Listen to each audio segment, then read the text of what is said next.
Rose Buddies. How is everybody doing today? I am cold. Hello, hello. It is Tarot Tuesday, which warms my heart, but the scarf and hat warm my outsides. I am in a new house, as many of you know, and one of the things we discovered this winter was that we didn't quite know how the heat worked, and then we discovered that we use there's like a buried oil tank that heats our house, and it was basically empty, so that was why our heater wasn't working. Oh, you're very full of work facts today, so Tarot Tuesday is just what you need. Well, pull up with a tarot deck and maybe some tea. You love this? Yes, this is a gift from my cousins many years ago, but I love it. So if I have, it's my go-to scarf. It's like humongous. Neat. Or maybe this side's the pattern. Neat. But thank you for this scarf compliments. Hey, Tyler. Welcome, welcome. I also came armed with some tea. As much as I need this tea to warm me up, I'm also known for drinking tea at Lisa temperature, which is practically room temperature. So I poured some a while ago, and then I'm pouring some hot tea that's been kept in my little teapot here. So it's Lisa temp. You look so cozy, says Dusty. I've decided I'm prepared. I did not want to shiver my way through Tarot Tuesday. Tarot Tuesday is supposed to be a cozy, warm delight. Detective Wizard Lisa, says Chrysikon. I kind of got that vibe, don't I? Ooh, this hat is from Brittany, FN Dungeon Mom. So thank you, Brittany, if you are in the chat or watching the VOD later. This is a tea that I tried on my other show, D&D Community. So it's from Friday Tea, which is a lovely, nerdy tea blender brewery tea shop here in Seattle. A lot of you know our dear friend Friday, and it's called Sweet Vengeance. Oolong tea, black tea, cacao nib, black peppercorn, cardamom pods, pine smoked tea, chicory root, safflower petal, and pomegranate oil are all the things in this delightful blend.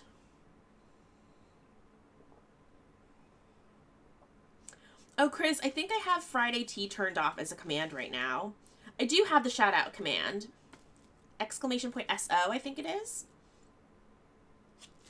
But yes, I basically exclusively drink Friday teas right now. I think the only tea I have that isn't a Friday tea is this huge bag of Lapsang Souchong, or whatever, however you say it, smoked tea, black tea, that a friend got me.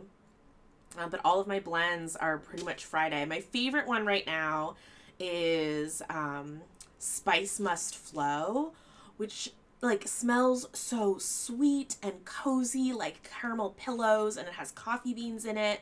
Oh, it's so good. But I also kind of feel guilty about how much tea I have, so I was trying to use some that I've almost finished, including this Sweet Vengeance blend. And it sounded like with the spices in it, it might be warming. Oh, yeah. Oh, yes, Smog's Breath is what I was describing, Dusty. It's just smoked tea, but they've called it Smog's Breath. And it's another neat, nerdy teaery.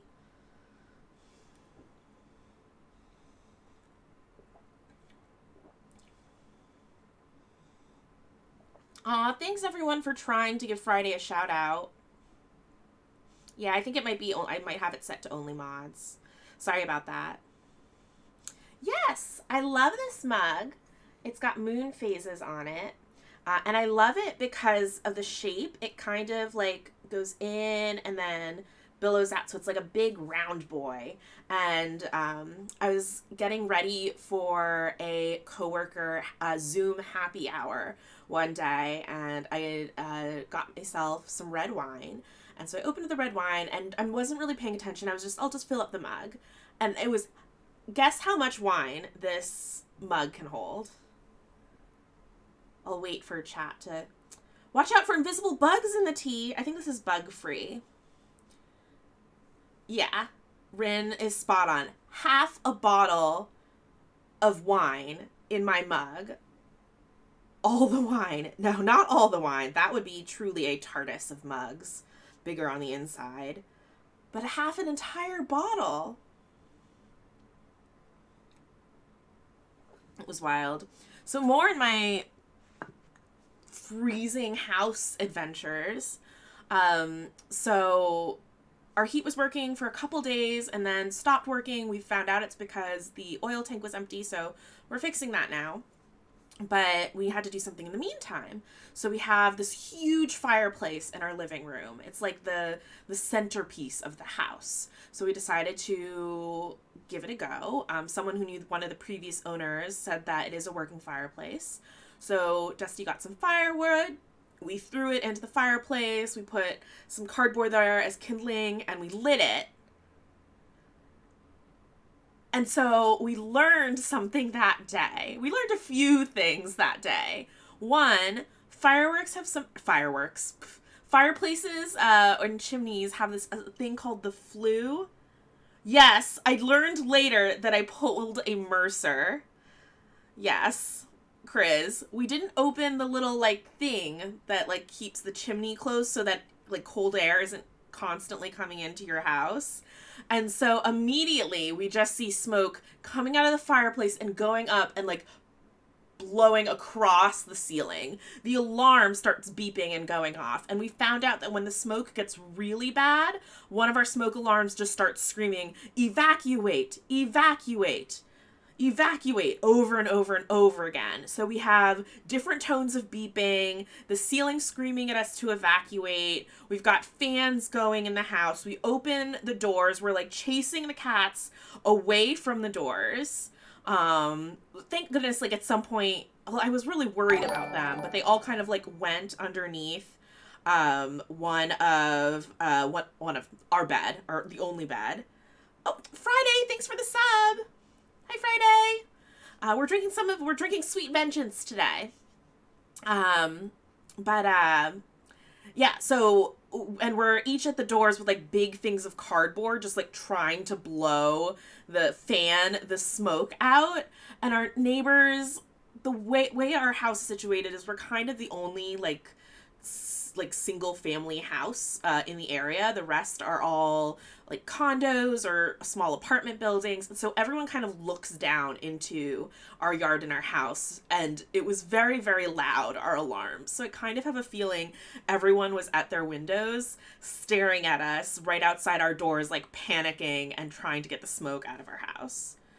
There also was this moment of like, well, we've lit it on fire, what do we do now? So one, we need to get a fire thing for our kitchen. I'm blanking on the word.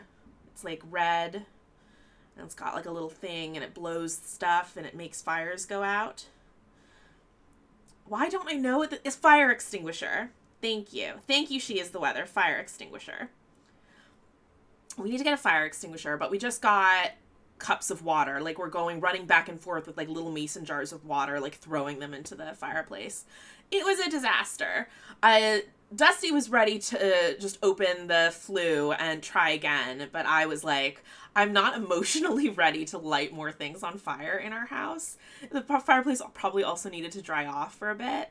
But since then, it has been freezing cold in our house, except for in front of the crackly fireplace bliss that we've been able to accomplish. And says that's a weird word to spell. Extinguisher. Yeah, it's a strange one.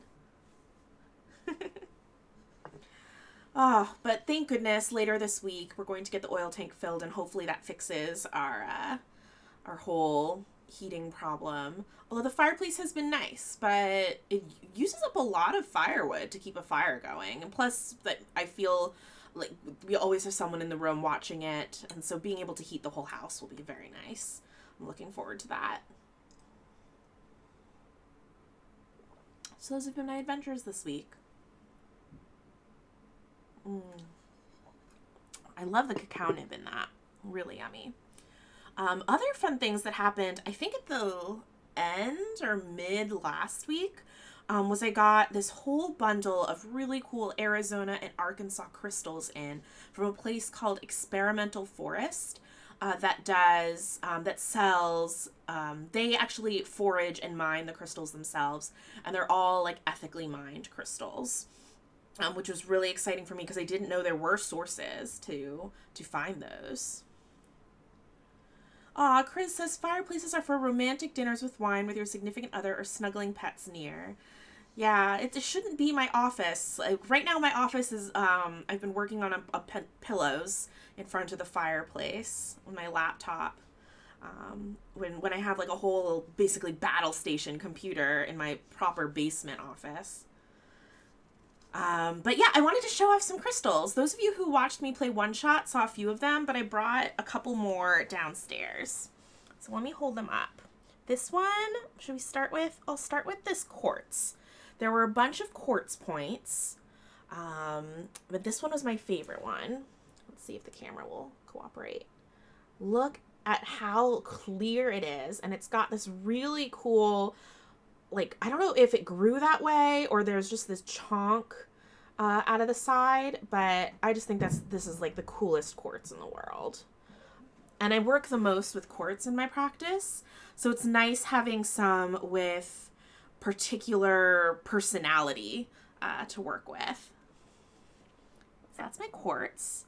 My favorite one, though, is this other quartz point that has chlorite in it. You can see the green.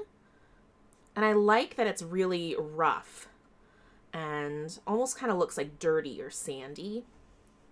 It's got this little tiny quartz on the side there. Yeah, this one's my favorite. It's called a phantom quartz. Oh, TK's making me hot chocolate. Hi, TK. All right.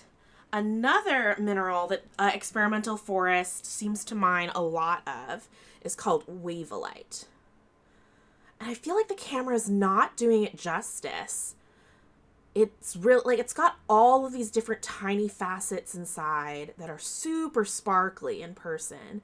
And there's some of them that just almost look like green barnacles on the rock. And then there's some that are super dense, like this one, and create this whole green surface. And then, so those were the ones that I showed when I was playing One Shot over the weekend.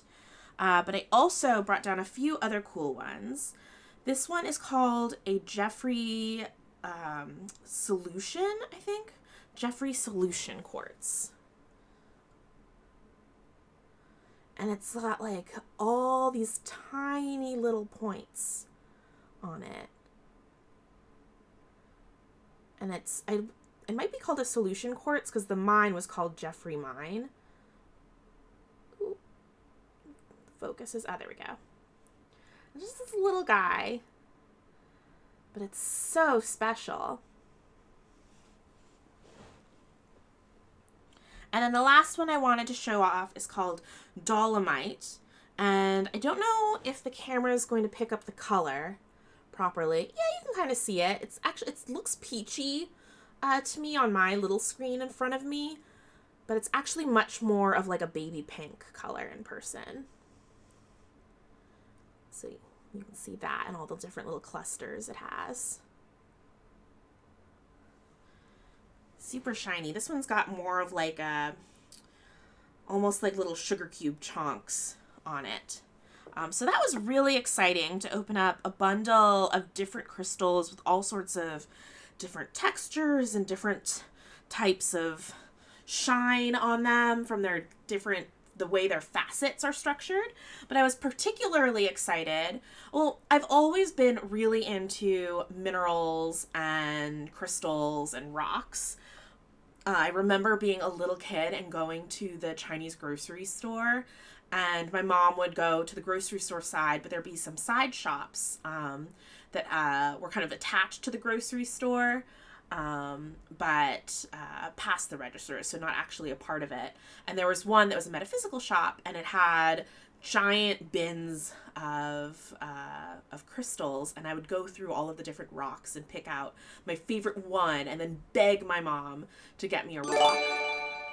Oh my gosh, Rin, that is so sweet. Thank you for gifting subs to folks.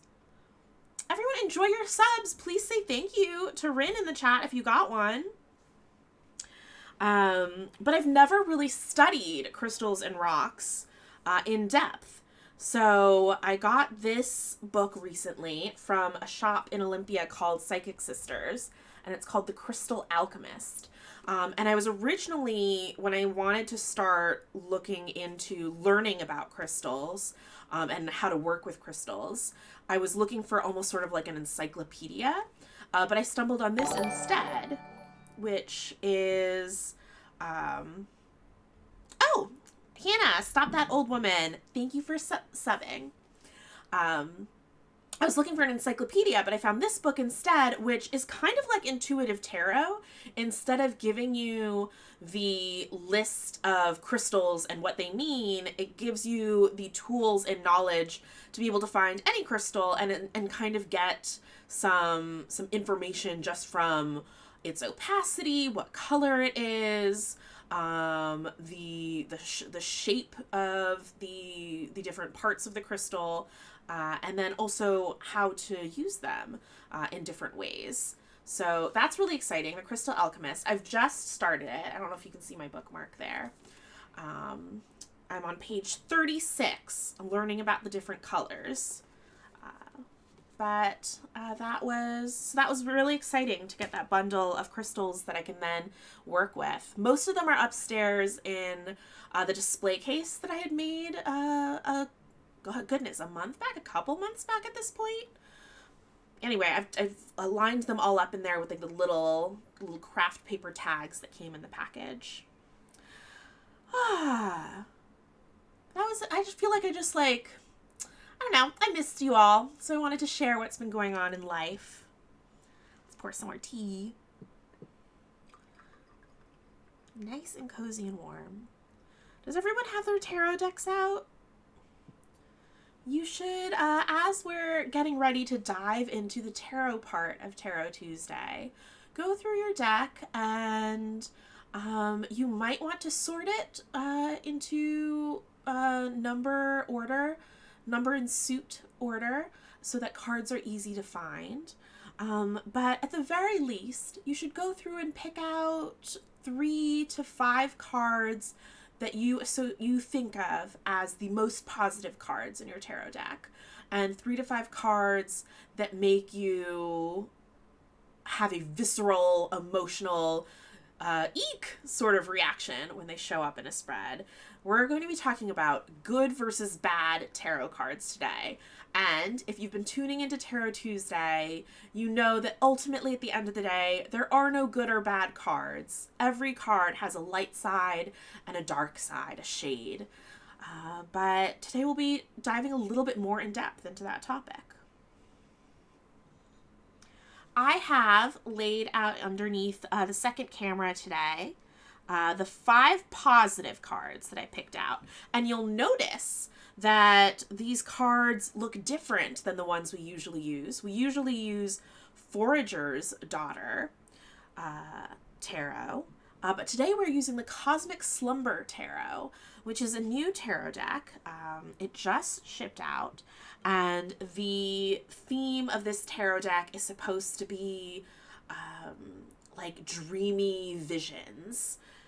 So the colors are really like bright and magical, and I really love the aces in this deck. Honestly, I should have pulled some just to show you all. Actually, my cards are in order. I sorted them. I can show you all.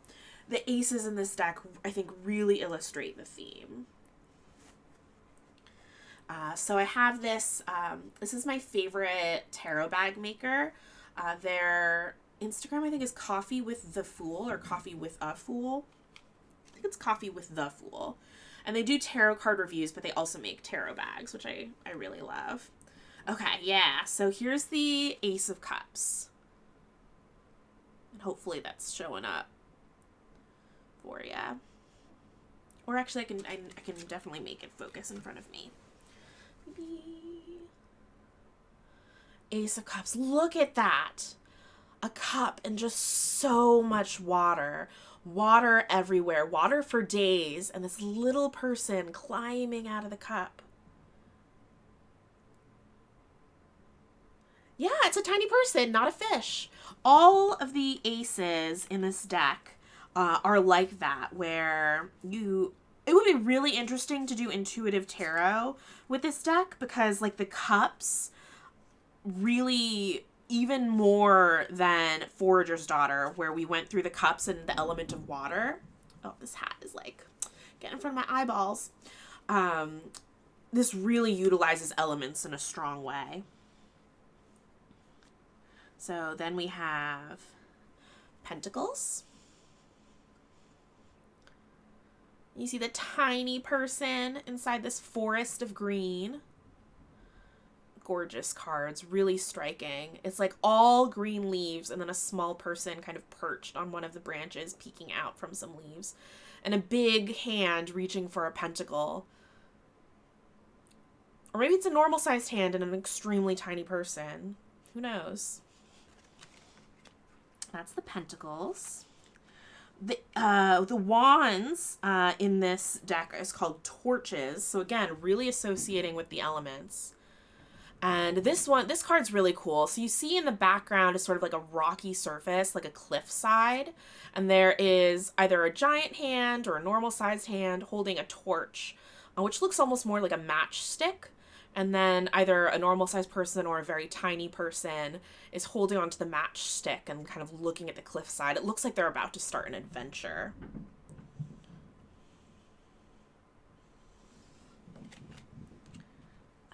And then the Ace of Swords. This striking backdrop of pink clouds. They're like magenta hot pink.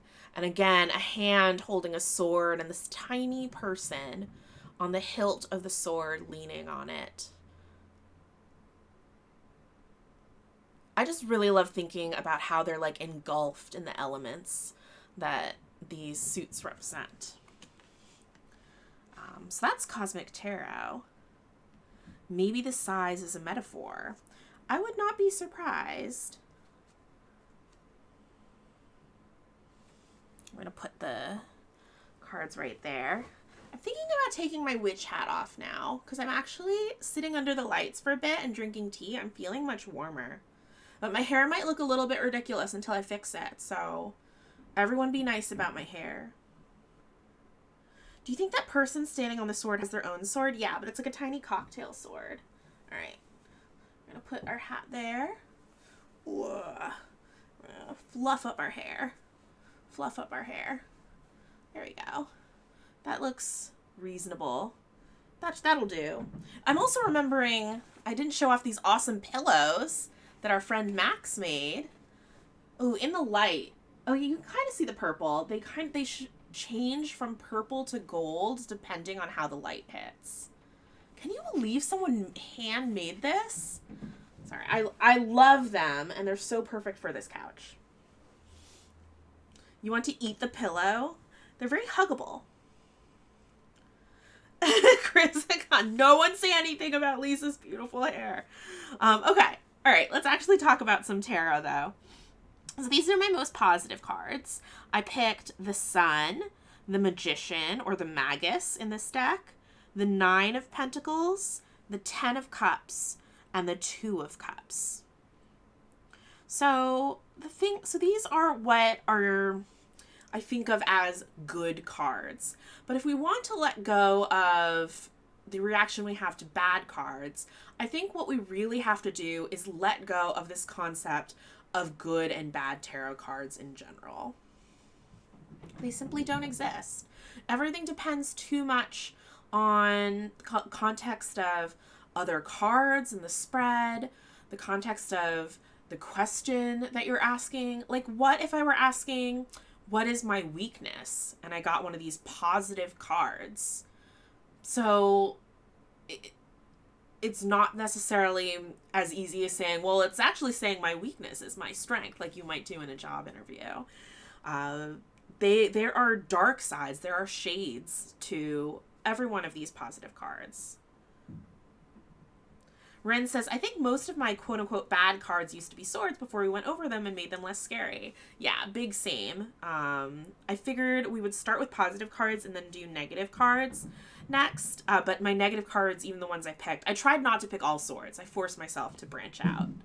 But I agree. Swords are a lot less scary to me after we went through them. But yeah, so basically you have to let go of this concept of good and bad cards. And that means both of them. Letting go of the concept of good cards as well. Knowing that things are going to depend on context and that any card can be, quote, good or bad, depending on so many factors. The other thing you have to let go of are just your assumptions about every card individually. Recognize that cards can be interpreted in positive and negative ways, depending on that context that we talked about. And for negative cards in particular, looking at not just their individual meaning, but how something that society would normally deem negative as a part of someone's life can lead to positive things, can have silver linings. All of that goes into interpreting and changing how you think about the cards and their meanings. So the exercise we're going to do today as a group, and if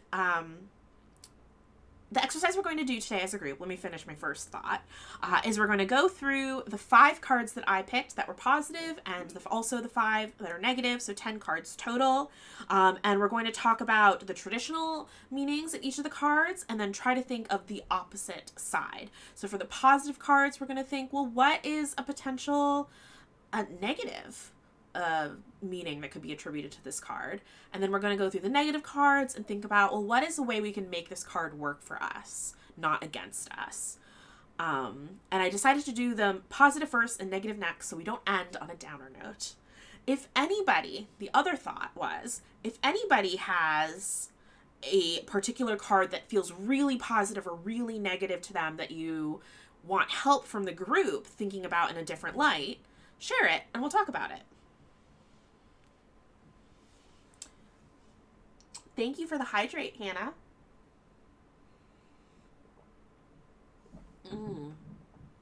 Yum, I love a smoky tea. Okay, I have to try not to drink all of it at once because this is what I have to hydrate today. All right, so which card do we want to start with? How about let's start with one that actually, I don't know off the top of my head how I would interpret this. But this is the Sun card. So looking at this Sun card, there's this size thing going on. This giant person. And I'm looking at all of these cards and I feel in all of them, the people are kind of gender ambiguous, which I appreciate, and really diverse. I wish there was a little more diversity in terms of body type, but a lot of diversity otherwise. Anyway, there's this giant person who is hugging the sun that has a smiling, calm face. Imagine snuggling the sun. Yeah, Rin, exactly. And they also look very calm and content themselves, not like they are burning it on fire, as you might imagine snugging the sun. And then there are these tiny people in the foreground.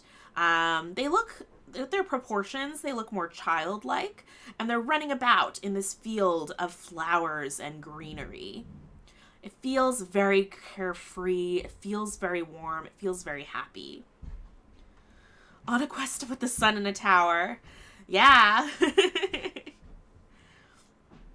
A one-shot reference for all of you who are watching that playthrough.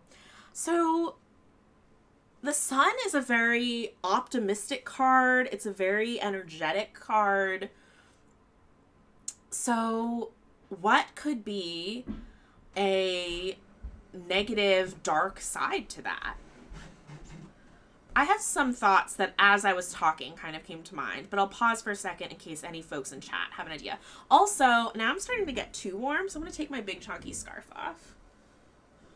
Oof. Toss that down there. What did I do? My hair is kind of all over. Okay, there we go. It burns, says she's the weather. Yes, there are probably negative sides to hugging the sun. I feel like one way you can think about that is, okay, so Grinning Greg says, Hoarding the sun, spotlight for yourself. That's very close to what I was going to say. So what if you took the energy of the sun card and you ramped it up past 11 to 12, 13, dare I say 14, 15?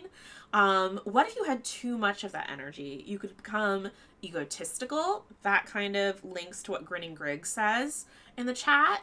You could be maybe like too optimistic, like you're relying on optimism, or you're not being realistic. You're maybe setting yourself up for disappointment. So if we think of this as like, well, what is my weakness?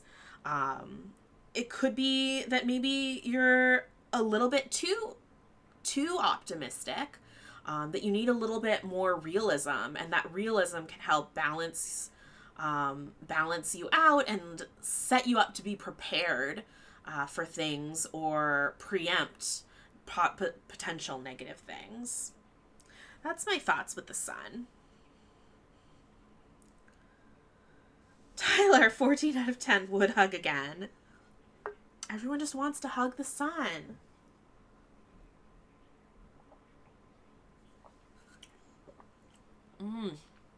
This tea's so good. Does anyone else have any other thoughts about the sun? The sun card, and what is the dark side of the sun card? If not, we'll move along to the Magus next. Rin says they were thinking the same thing. Cool. So then let's talk about the Magus, or the Magician. So the Magician is very much about transforming your intention into reality. It's a card about creation. And I'm realizing that tied up in these vines above this magician on this card are symbols for each of the other tarot suits, or each of the tarot suits. And they look like they're holding maybe a paintbrush. It's at least a baton, but the ends look like little paintbrush heads. They're holding an infinity symbol. So that is a very positive card, a card of creation, a card that is telling you that you can put whatever you can put your mind to, you can, and your energy towards, you can manifest. So then what would we say is a dark side to the Magician card? Every card has a dark side, so we just have to figure out what the Magician cards is.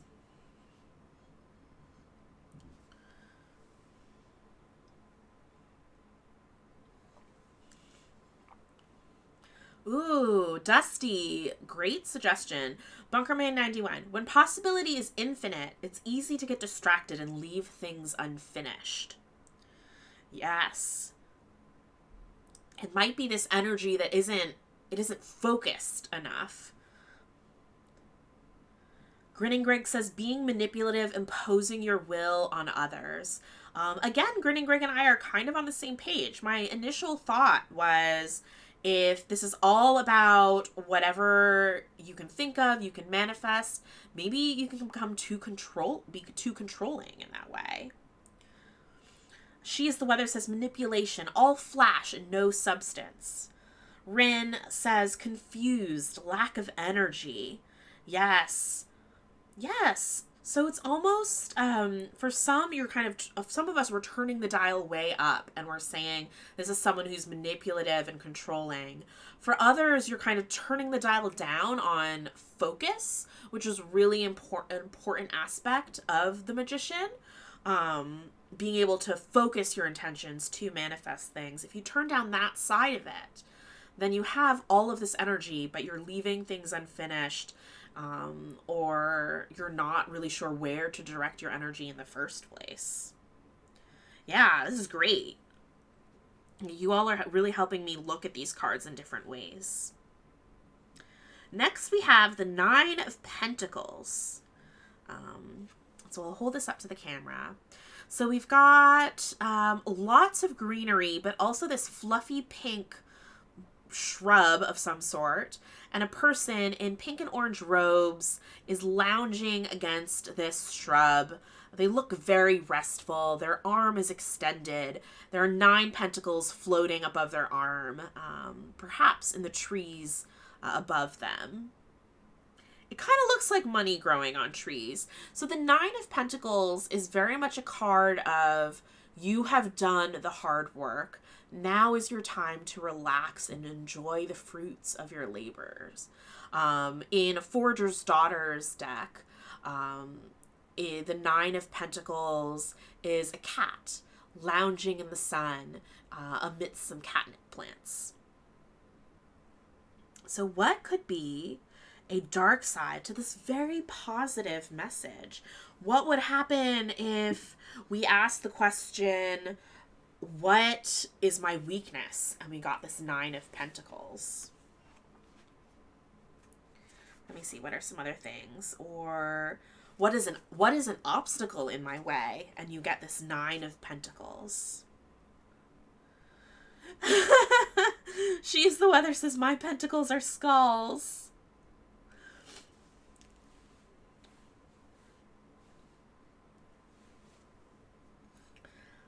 Let me think on this a little bit. So, like, what is an obstacle in my way? And you get this 9 of Pentacles about resting and enjoying the fruits of your labor. I feel like my initial reaction is that you is almost kind of interpreting it as if I drew a reverse of a card, which I'm feeling this reaction of where I'm resistant to that, because I'm like, well, that's not the exercise. The exercise is shade meanings of every card. But I also think that all cards have their upright and reverse meanings at the same time. So then that would kind of be what this exercise is.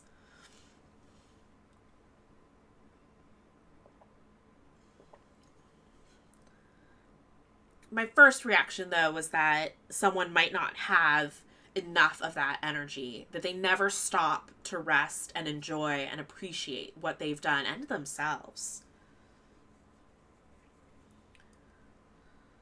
Ooh, so Grinning Grit says, dropping the juggled ball, looking at the picture. It kind of looks like this woman, or I say woman because she's got like a bun, but that isn't this person, I guess. This person has their arm extended as if they've thrown all these pentacles up. And that is very much a way to interpret cards, especially if you interpret them in the reverse. As a reverse, it very much looks like they've dropped all of these pentacles. That's a legit way of interpreting imagery and reversed imagery. Tyler says, am I getting the wrong idea? Is it helpful to think of these as if the next card never came? Like, Magician could be bad if the Fool never learned the lesson from the Empress, and same here if you never learned the lesson of 10 of Pentacles. Could be bad if the Fool never learned, same here if you never learned the lesson of 10 of Pentacles. That's really interesting. I don't think there is a wrong idea, really. At the end of the day, what really matters is that you're interpreting cards in a way that makes sense for you. Oh, High Priestess, not Empress. So that I'd not thought to interpret them that way, but especially if you feel that your tarot cards kind of tell a story, a consistent story through each of the numbers, which some cards do, some decks do. I think that would work really well with that style of deck. It certainly works well with the Fool's Journey, which is more consistent across decks in that way.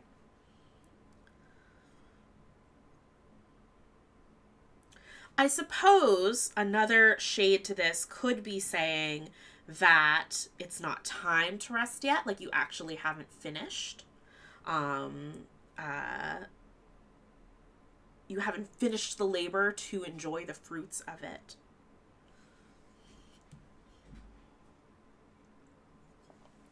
I hear above me at the top of the stairs a cat trying to burgle her way into the basement. We'll see. If she does, I'll just let her be down here and maybe we'll get a kitty guest. Does anyone else have ideas for the Nine of Pentacles? Because this is kind of a tough one. Tyler had some interesting ideas. How could resting and enjoying your hard work be potentially negative? Chris isn't really sure. Yeah, this is a really hard one. 10 of Cups is going to be so hard.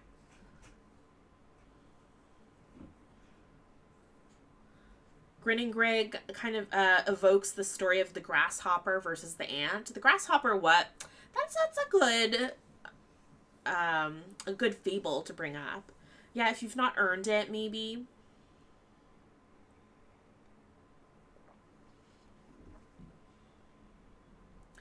Bunkerman91 says, 9s for me are always the penultimate step before the completion of a suit.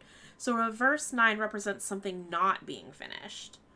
Ooh, She is the Weather says, taking credit for someone else's work. That could definitely be a shade side.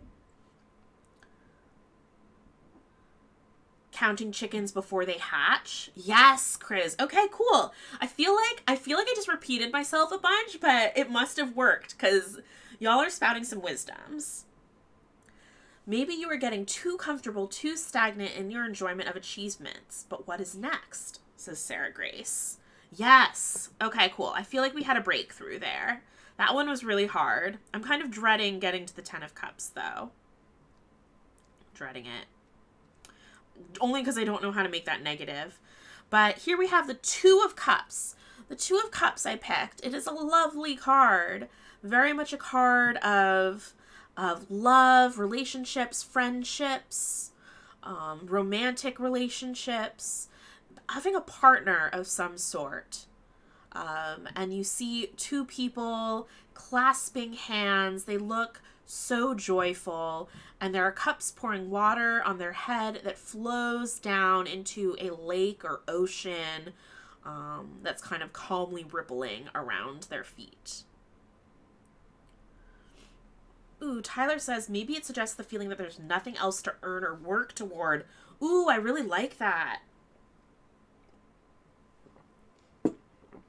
Because a weakness or an obstacle could be that, and if you got the 9 of Pentacles, it could be that you don't know, you don't have a new goal to work towards. That could be a really big driving force for people. Oh, yeah, I love that interpretation. So this 2 of Cups, I feel like one potential negative shade side could be maybe codependency. That there, and I think this really depends on what other cards you draw or what the question you ask when you draw this card would be. Oh, yep, Tyler Moonsage also threw out their codependency. There certainly are potential dark sides to relationships as much as joy they bring to our lives. A codependency is a big one. It could be not necessarily codependency, but this card, in the context of all those other things I mentioned, could be calling out like a potential abusive or toxic relationship, one that isn't doing you any favors. That one I feel like was a lot easier than that 9 of Pentacles. 9 of Pentacles was a toughie. Does anyone else have anything to add for 2 of Cups, though?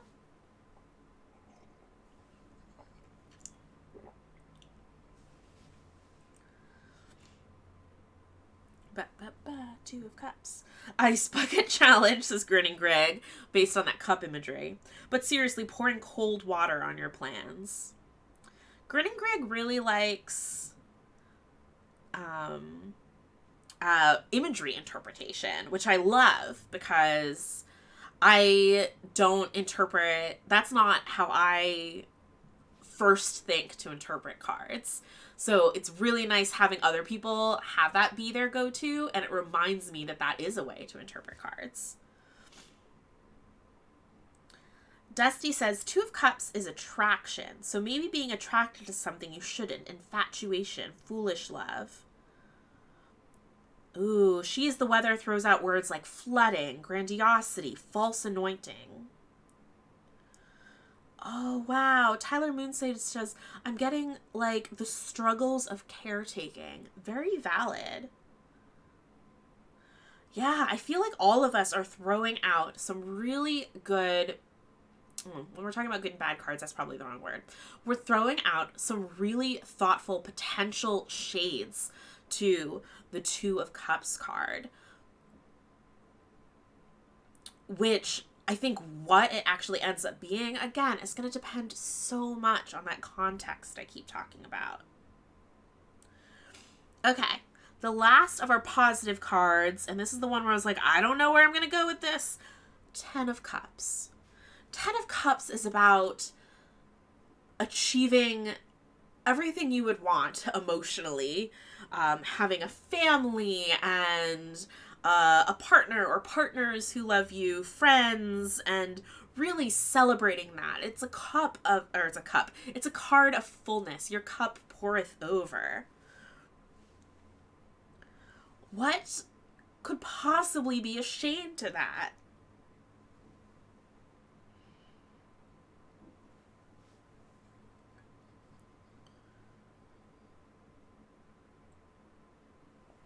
Oh, wow, Chris. Wow, I feel like that is a feeling that a lot of people could empathize with, but dread that they can. Still feeling empty even though you should be full.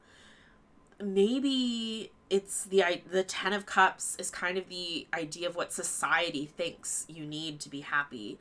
And what happens when you achieve what you've been told is your life goals and you aren't feeling it.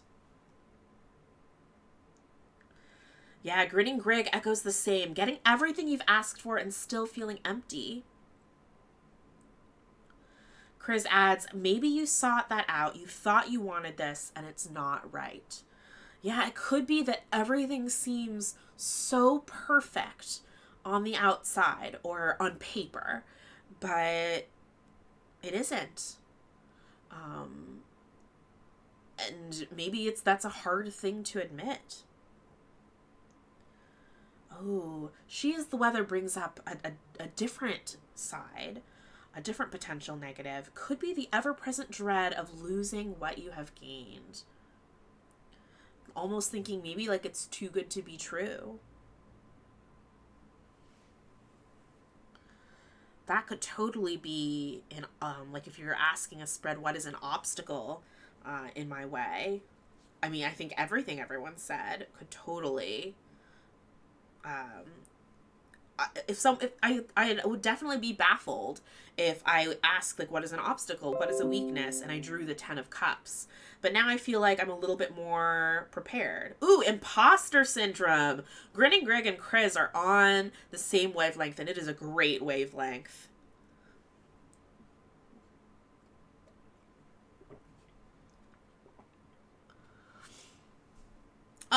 Turning all these positives into negatives is kind of a bummer, though, isn't it? All right, but now we're going to look at some scary cards, some negative cards, a lot of swords. I think I've made myself, I took out some swords to put in other things. And we're going to look at how can we make these cards work for us? What are positive sides to these traditionally quote-unquote bad cards? Oh, actually, before I do that, did this exercise make you think differently about these positive cards? I think it really hit home for me that there are no positive and negative, but mostly there are no positive cards, because if you ask a question where you would expect some sort of negative answer, you're asking for negative things, weaknesses, disadvantages, obstacles. No matter what card you draw, you're going to have to fit into kind of a negative light. And so it depends more on context whether something's positive or negative. She's the Weather says yes. Sarah Gray says yes, this was helpful. Okay, we're going to look at some traditionally bad cards. and look at them in a little different of light. So we've got the Nine of Swords, the Devil, the Tower, Three of Swords, and the Five of Pentacles.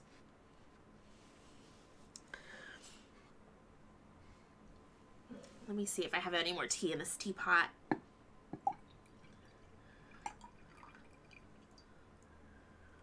Okay. All right, so let's look at these bad cards and let's talk about what is at least one positive interpretation we can think of for them. And let us start with the Five of Pentacles. The Five of Pentacles is a card about lack of resources. Here you have someone who is wearing some very humble clothing. It looks almost like joggers and like a sweatshirt. They are trying to climb through this really heavy greenery that is separating them from these five pentacles in the air. They don't look like they're able to reach them, and their face is that of despair. This is a tough card. All of the fives are tough cards, and the Five of Pentacles is very much a card of lack, a card of poverty. So how would you make sense of this if you were asking, what is an advantage I have? What is my strength? And you get Five of Pentacles.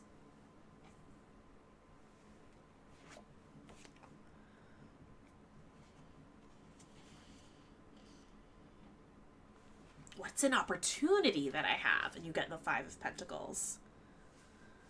Dusty says, believing you lack resources when in fact you do not. Determined perseverance, says Grinning Greg. Appreciating what you have, says Sarah Grace. Yes, I think all of those are really good potential positive interpretations, again, based on context. Determined perseverance, learning that you're thrifty, that you are creative and persevering enough that you can make do with little resources, that you can survive that. That can be an advantage that you have, an opportunity to learn. It could be Sarah Grace's learning to appreciate what you have. She is the Weather says, very deliberate and considered choices for getting what you need. Just have to stop and think it through. Yes. Like Dusty says, that you are not lacking in as many resources as you think. That you can make do with what you have. And if you were asking like for opportunities or what tools are at my disposal that can help me right now, and you get this card, it could be that you just need a little bit of creative thinking. And it's an opportunity to learn from that. Ooh, yes, Tyler Moonsage, a sudden break in certainty, learning to be humble. Yes. Next, we have another card that I think a lot of people have that visceral reaction to. And I think it's because usually this card, this Three of Swords, I don't think I've ever seen a card that doesn't have like some sort of heart or something being stabbed by three swords. This one has a person that's like clouds or smoke, a person lying down, potentially falling. They are stabbed by one of the swords, but the other two swords are kind of pointed in the opposite direction. Very unusual, I think, for the Three of Swords. But this is a card of a sudden betrayal, being stabbed in the back. Ooh, yes. But before we move on to this one, with the Five of Pentacles, She is the Weather says, plus what could be beyond what you currently see in front of you? What are you missing by focusing on those pentacles? Yeah, you all had some really great suggestions for Five of Pentacles. So this Three of Swords, what is some potential good that comes from sudden betrayal? I mean, at the very least, you kind of learn the truth of things, right? Like if there's a person who has suddenly betrayed you. At least you know now where you stand. That certainly changes things for you.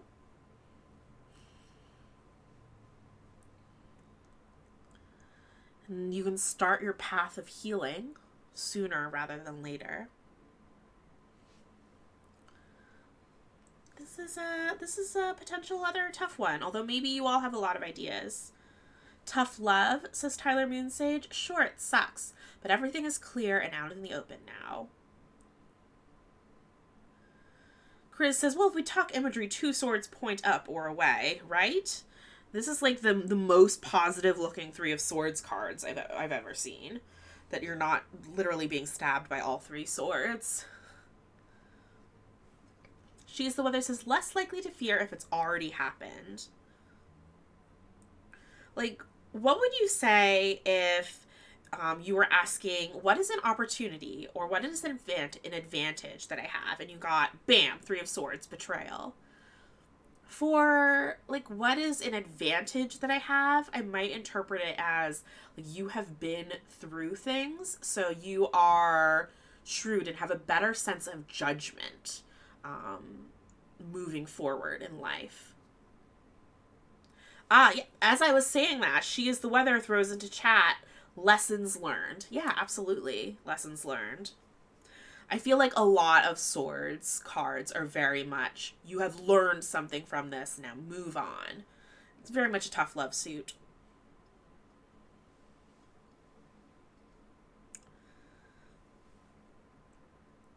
Speaking of having to move on, though, our next card, woof. Oh, the Tower card always has such imagery. So here we have actually what I think is a really beautiful field of flowers in the front. But in the back,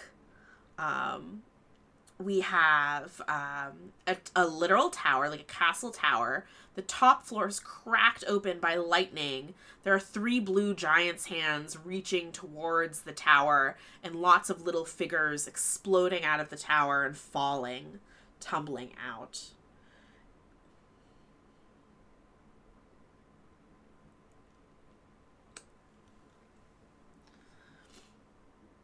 Ooh. As I was reading that, or describing that, Grinning Greg said, disillusioned about false friends. Know who your true friends are. Yeah, that's a great interpretation of the Three of Swords. Who has rallied to your side to help you get through this betrayal? Are those faces? Chris, are you asking about the tower? I don't see any faces. I mean, this one with the little falling people kind of looks like faces, but here, I'll bring it as close as I can. It's little people exploding out of the building that's been struck by lightning. Can't unsee faces, says She's the Weather. Oh, so the tower's a tough one. The tower is about sudden shift and change. Which is maybe a soft way to put it. It's like someone has walked over and just flipped the table on your life. I don't see faces in the smoke. No, I don't see faces.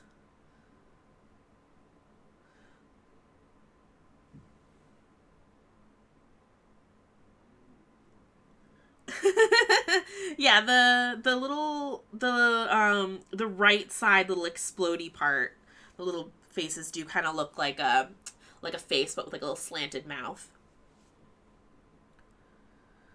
The end of just about every awesome D&D adventure, exciting finale, says Grinning Greg. A much needed shake-up, says She is the Weather. Yeah, sometimes you kind of need something big to almost force you to make changes that you probably should have prompted on your own. Or maybe the tower is you making those changes yourself. If it's an opportunity, and you was like, well, what's an opportunity I have coming up? And you're all smiley and hopeful, and then you flip over a card and it's the tower. I feel like a lot of tarot clients would be like, oh no. Similar with like the death card, because they think it literally means death. But either the Tower or the Death card could mean, like, this is a change. You have an opportunity to change and start fresh. The Tower more than Death. The Death is like, change is happening. The Tower is like, everything is changing. Everything you've known is gone. She is the Weather says, could also be tearing down the walls you've put around you. Ooh, like, if you think of the Tower as sort of like Rapunzel's tower, where she's trapped in it by a witch, the tower being destroyed is a very positive thing. Grinning Greg says, clean sweep. I mean, maybe not super positive if she's in it, but you know what I mean. That she's no longer trapped, because in that way the tower is a prison.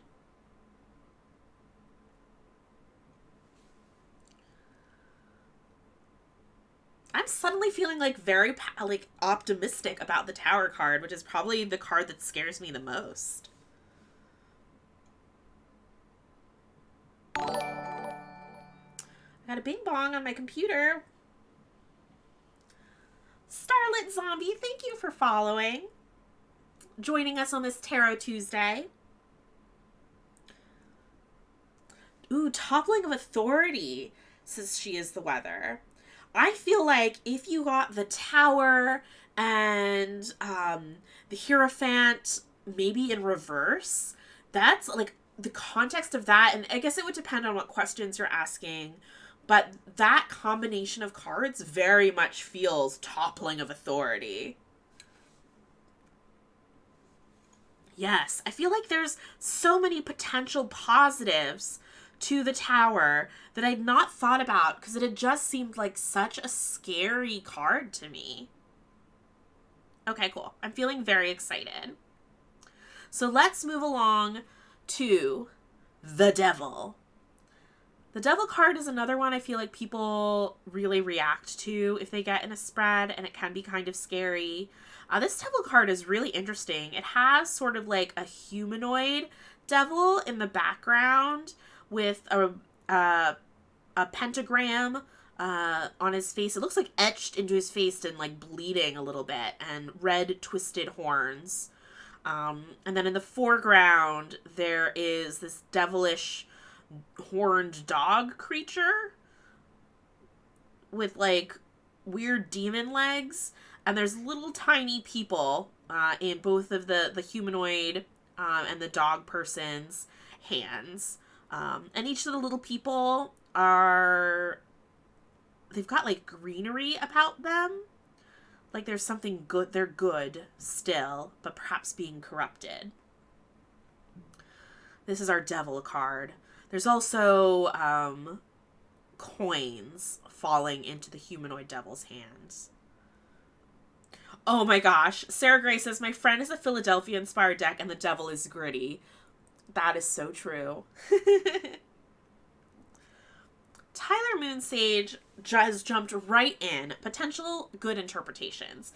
Acknowledging that taking time to deeply indulge can be helpful as long as you do start climbing before too long. Yeah, sometimes indulgence is okay. Like, why is the Devil interpreted as a fully negative card, but something like the Nine of Pentacles that says enjoy the fruits of your labor is more associated with positive interpretations? Bunkerman says reconciliation with our shadow. Yes, I feel like pleasure and all those tempting things in moderation are okay. And you could be someone who avoids anything like that when you don't necessarily have to. Breeda Nan, thank you so much for the raid. Hello, everybody. We are talking about tarot cards today. It is Tarot Tuesday, and we're doing this little exercise where we're going through traditionally bad cards like the Tower and the Devil, and talking about what are potential positive interpretations given a context of a spread. We're trying to make bad cards seem less scary. We also did negative interpretations of good cards as well. No way, Bree was finishing up Death?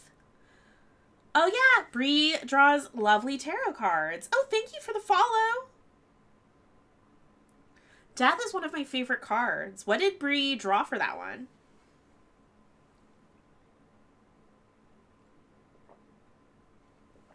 Yeah, geek out. So Death, very much like the Tower, to me, well, the Tower was more scary to me. After we just interpreted a bunch of positive interpretations of the Tower, I'm a little less scared of it. But Death is one that I seem to have gotten over before just because I saw a bunch of unconventional Death cards, which focused more on transformation. Ooh! Cool, punky, skelly lady with a scythe harp. Love that. That's a very fun. That sounds very fun. Oh, thank you for the follows, everybody. We, right now, are trying to interpret the Devil card. So usually a card about temptation and giving into that temptation, and what are positive interpretations. Breed and Ann, I'm saving it now if you would want to see. If you post it on Twitter or something, I'd love to see it. Ooh, Starlit Zombie says, I associate the Devil with shadow work a lot. Scary, but helpful in the long run. Tyler Moonsage says, the Devil feels like a very neutral card to me. I was really moved by the weight art with collars on the humans, but they're big enough to easily be taken off themselves if when they want. Oh. I had never noticed that detail, but I kind of love that as a visual cue for understanding that the true neutrality of the card, of all the cards really, but a good way for that card in particular. She's the Weather asks, whose perspective declares Fing to be bad? Why? That is a great question to always be asking yourself. Grinning Greg, I've been trying not to acknowledge your devil is in the details jokes, but I give in. I acknowledge you.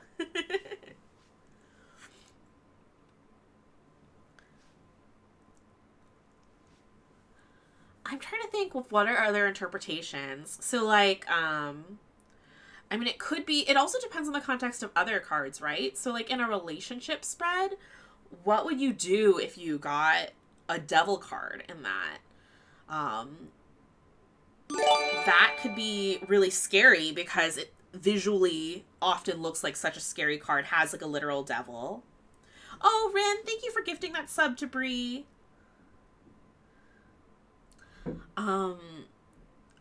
But I feel like temptation also speaks to things like passion.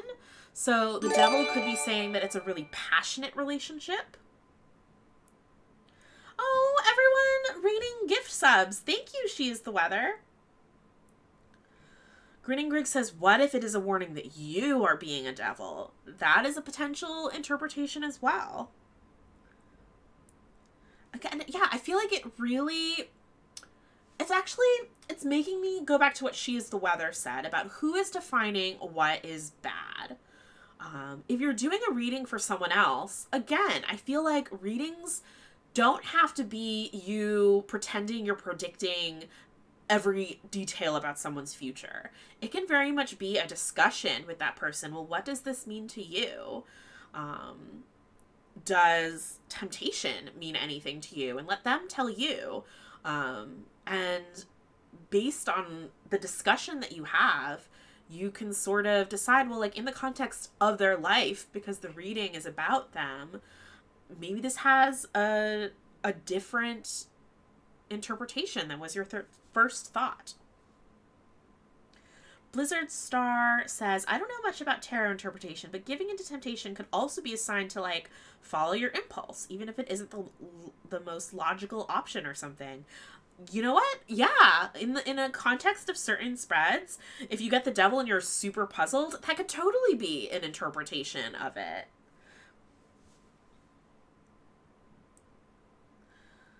Rin says, I've definitely had readings where I'm like, this card typically means blank. Does that seem relevant to you? Starlit Zombie says, the devil might be an opportunity or trait in the future that brings great success or approaching a crossroads. Ooh, yes. Associating the devil with other symbols. Yes, I love all of these interpretations. Okay. The next one is another potential tricky one, but again, we've got a lot of brainstorming power between myself and the chat. So maybe y'all will prove me wrong. The Nine of Swords. So here we've got someone who looks like they are in agony. They are lying on the lumpy ground, kind of curled into a fetal position with their back pointed towards the sky, or rather towards a bunch of swords, one of which is stabbing them in the back. And there's a lot of sort of like evocative lines in the background that kind of look like they're radiating pain. The Nine of Swords is very much a card about mental anguish, depression, anxiety. So what are potential positives to that? And I'll bring up those examples again. What if you were in a spread and you're asking, what is an opportunity that I have? What is an advantage that I have? And what is a strength that I have?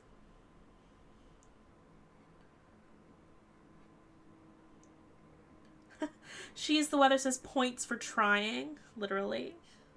Points.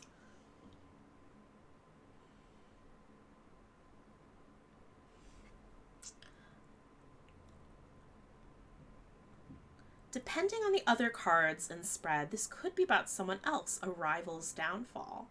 Potentially, Starlit Zombie. Would the pain necessarily be yours, or could it be someone close to you?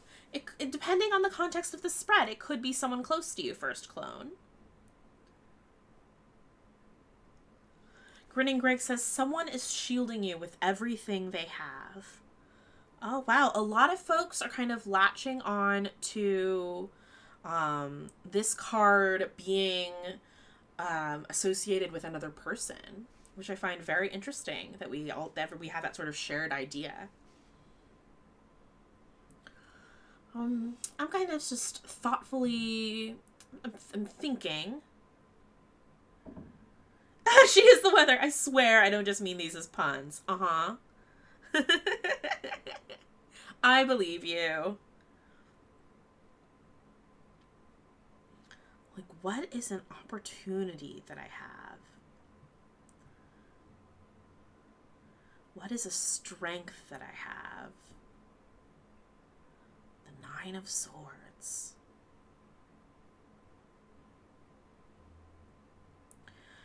I think the people who suffer a lot themselves, it's going to depend on the person.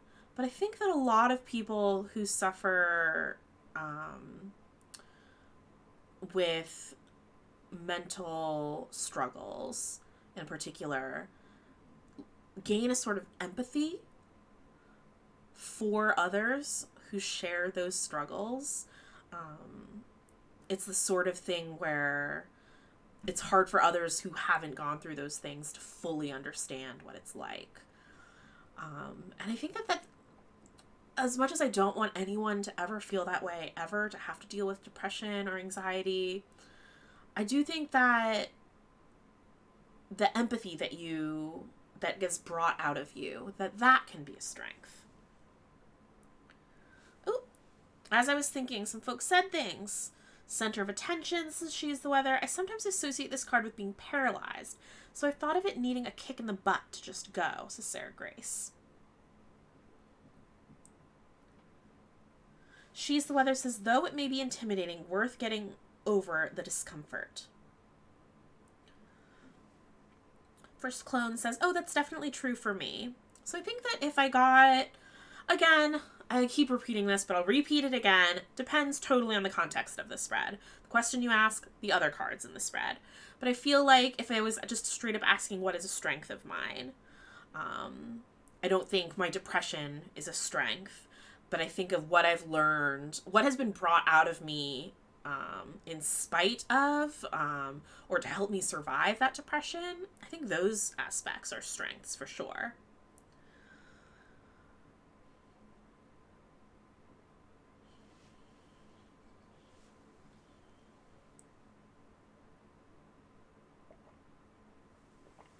sippy sip of tea.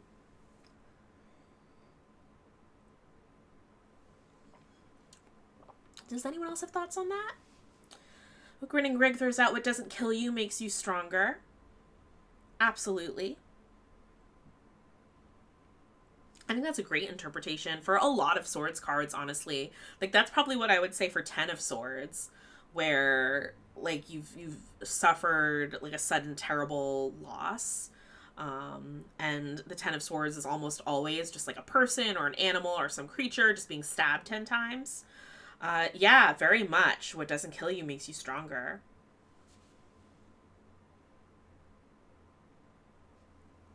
So how are folks feeling about these traditionally negative cards that we've explored? Now that we have talked about potential positive interpretations, might give you some ideas if these cards were to come up in a positive spot on a spread and you would have felt a little puzzled about them. And now maybe you have a few ideas on how to interpret them.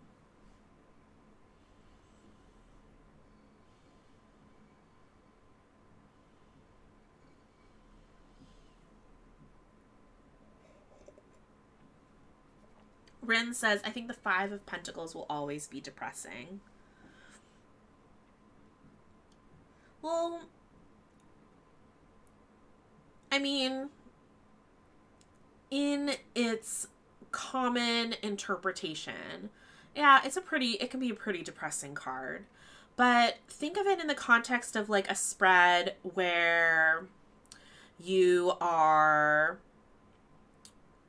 Maybe you're doing a spread because you're about to do a job interview and you want the spread to help you think about how you would answer things in a job interview. And one of the things is, well, what is a strength of mine that I should talk up? And you get the Five of Pentacles. Now, getting a negative or bad Pentacles card in a job interview spread, probably kind of scary to get. But the question you asked was, what is a strength I should focus on? And so maybe that strength is that you're really resourceful.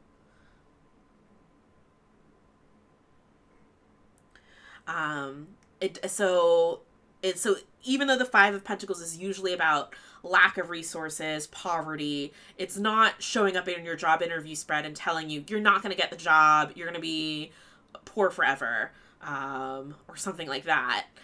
It depends very much on the context. Yeah, okay. So hopefully that helps you contextualize the exercise we were doing as well.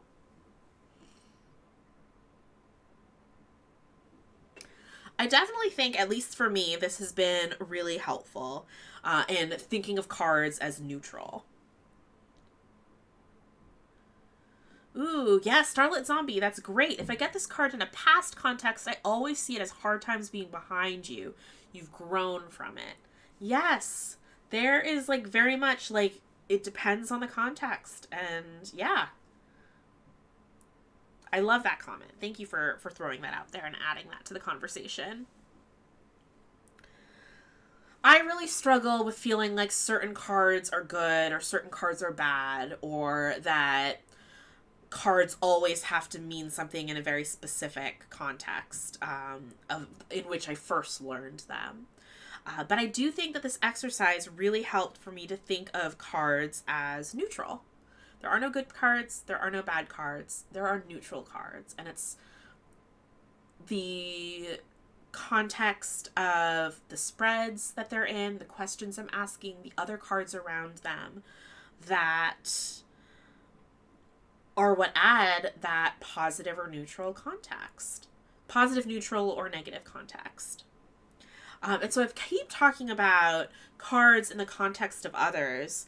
And I was thinking of maybe adding that onto today's Tarot Tuesday, but I think I'm going to save it for its own topic, all on its lonesome, which is create tarot card combinations. So that is, if you're doing a spread and one card comes up and another card comes up next to it, what cards underscore the meanings of each other? What cards have sort of opposite meanings and weaken the meanings of others? And what cards totally change the context of each other. And we're going to do an exercise where I will have some first cards that we'll pick, and then we'll talk about what would be interesting combinations of other cards that would come in. I'm really excited for that. That seems like next level tarot reading. Ooh, Starlit Zombie says this particular version also has a lot of greenery, which could be seen as growth. Yeah, I mean, if the pentacles are just kind of floating there and don't move, I feel like they do have things they can latch onto and climb to get. So this also is a much more hopeful Five of Pentacles than you normally see the Five of Pentacles. In my Forager's Daughter tarot deck, it's the Five Pentacles are like cracked and broken, and there's I believe like a dead rat skeleton buried underneath them as well. It's very dreary. This one, there's definitely more hope, more opportunities for growth, as Starlit Zombie says. Well, folks, I'm really excited to talk about tarot card combinations next time with everybody. But for now, perhaps I shall throw everyone over to Resonim, who I believe is playing a witchy girl dating sim. So if you if you stick around for the end screen, we will go give Resonim a raid so that we can watch some cute witchy dating sims, which I think is very thematic for Tarot Tuesday. I really loved hanging out with everybody, so thank you for being here and discussing cards with me, helping me learn tarot, as hopefully you learned a few things as well. And next week we'll talk about tarot card combinations. I'm excited for it. All right. Bye, everybody.